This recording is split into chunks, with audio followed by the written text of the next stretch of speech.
এখন আমি মাছের মাথা দিয়ে চাল কুমড়োর ঘন্ট রেসিপি দেখাবো। প্রথমে চাল কুমড়োটাকে কেটে ধুয়ে নিয়েছি। ধুয়ে তারপর কড়াই গরম করে তার মধ্যে একটু তেল দিয়েছি। তেল দিয়ে কালো জিরে, শুকনো লঙ্কা সোমবার দিয়েছি। এবার কেটে রাখা চাল কুমড়োগুলো দিয়ে দিলাম। তারপরে আগের থেকে মাছ ভেজে রেখেছিলাম মাছের মাথাটা, সেই মাছের মাথাটাও দিয়ে দেবো। এবার চাল কুমড়োর মধ্যে একটু পরিমাণ মতন হলুদ, পরিমাণ মতন লবণ আর পরিমাণ মতন আদা দিয়ে নাড়াচাড়া করে নেব।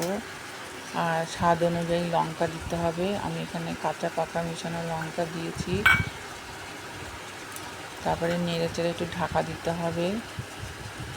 আর পরিমাণ মতন আদা দিলাম। এবার একটু নেড়ে নিলাম, নিয়ে এবার ঢাকা দিতে হবে। ঢাকা খুলে আদা সিদ্ধ অবস্থায় মাছের মাথা ভেজে রেখেছিলাম ওগুলো দিয়ে নেড়ে চেড়ে আবার ঢাকা দিয়ে দেবো।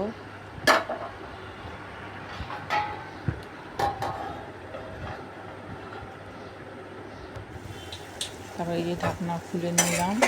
ব্যাস হয়ে গেছে আমার মাছের মাথা দিয়ে চাল কুমড়োর ঘন্ট। এবার নামিয়ে নেব। আর স্বাদ অনুযায়ী তার আগে একটু মিষ্টি দিতে হবে। মিষ্টি দিয়ে নাড়িয়ে চাড়িয়ে নিয়ে নামিয়ে নিলাম। কেমন হয়েছে আমার চাল কুমড়োর ঘন্ট।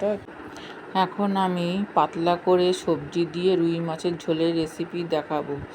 আমার যে কটা মাছ লাগবে সে কটা মাছ নিয়ে লবণ হলুদ দিয়ে মেখে তারপরে কড়াইতে তেল গরম করে এক এক করে লাল লাল করে মাছ ভেজে তুলে নিলাম। নিয়ে আবার কড়াইতে একটু তেল দিয়ে জিরে, শুকনো লঙ্কা সোমবার দিয়ে সামান্য একটু লবণ দিয়ে এবার কেটে রাখা সবজিগুলো মানে ঢ্যাঁড়স আর আলু ওগুলো আমি দিয়ে দেবো কড়াইতে।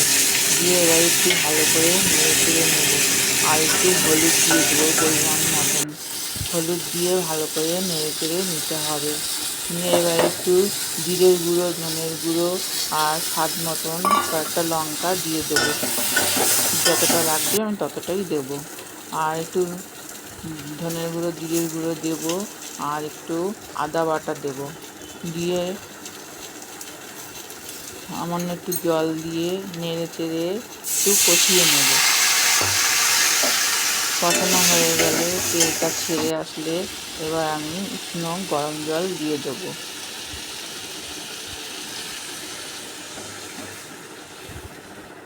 এবার ঝোলটা ফুটে উঠলে সামান্য মানে স্বাদ মতন একটু লবণ দিয়ে দেবো। আগে একটু দেওয়া ছিল, এখন আর একটু লাগবে, এই জন্য দিতে হলো। আর ভেজে রাখা মাছগুলো দিয়ে দিলাম। এবার ভালো করে ফুটে উঠলে সামান্য একটু গরম মশলার গুঁড়ো দিয়ে দেবো। এবার আর একটু ফুটে গেলে নামিয়ে নেব। যেমন হয়ে গেছে, কেমন লাগলো জানা। এখন আমি দেখাবো বটবটি রেসিপি। আমার যতগুলো বটবটি আর আলু লাগবে ততটা আমি নিলাম আমার পরিমাণ মতন। তারপরে বটবটিগুলো কেটে নিতে হবে, সামনে পেছনে একটু বাদ দিয়ে তারপরে কেটে নিতে হবে ছোটো ছোটো করে। আলুও কেটে নিতে হবে। কেটে নিয়ে যে কল খুলে আমি জল দিয়ে ধুয়ে নিচ্ছি। আর এই ধোয়াটা 2-3 বার করতে হবে, নাহলে অনেক ময়লা থাকে, পরিষ্কার হয়ে যাবে 2-3 বার ধুলে পরে। আমি সব ধুয়ে তুলে নিলাম। নিয়ে এবার কড়াই গরম করে কালো জিরে, শুকনো লঙ্কা সোমবার দিয়ে এবার একটু পেঁয়াজ দিয়ে নাড়াচাড়া করে তারপরে আমি বটবটিগুলো ঢেলে দেবো। একটু লবণ দিয়ে নিলাম।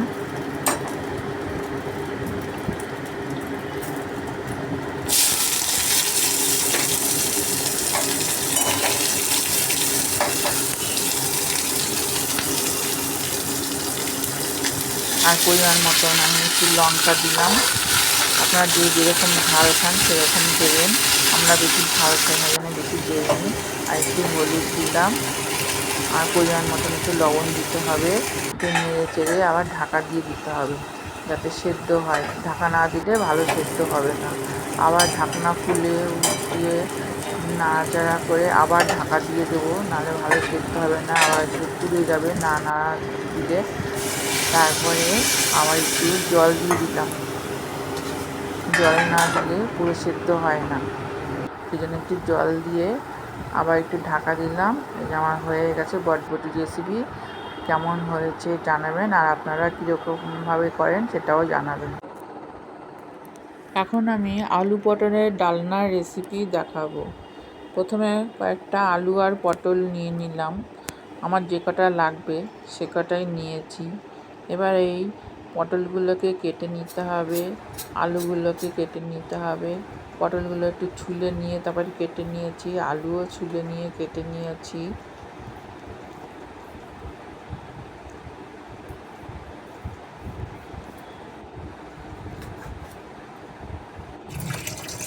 এই কাটা হয়ে গেছে, এবার জল দিয়ে ধুয়ে নিলাম।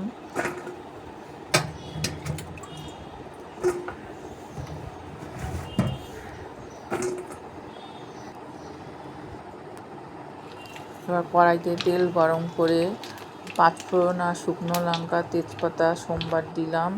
দিয়ে এবার আলু পটলগুলো যে কাটা হয়েছিল সেগুলো দিয়ে দেবো।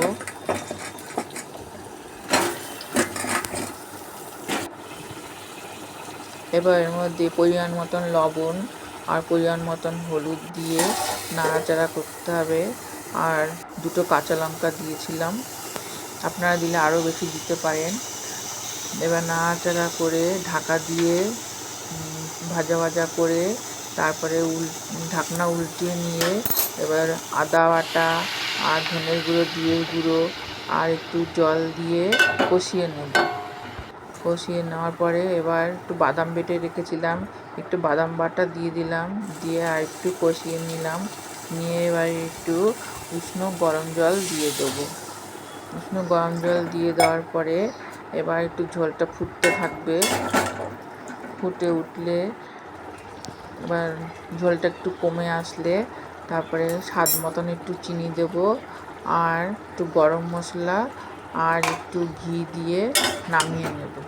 কেমন হয়েছে আমার এই আলু পটলের রেসিপিটা, মানে এই ডালনাটা কেমন হয়েছে একটু জানাবেন। আর আমার এই ভিডিওটা দেখার জন্য অনেক অনেক ধন্যবাদ।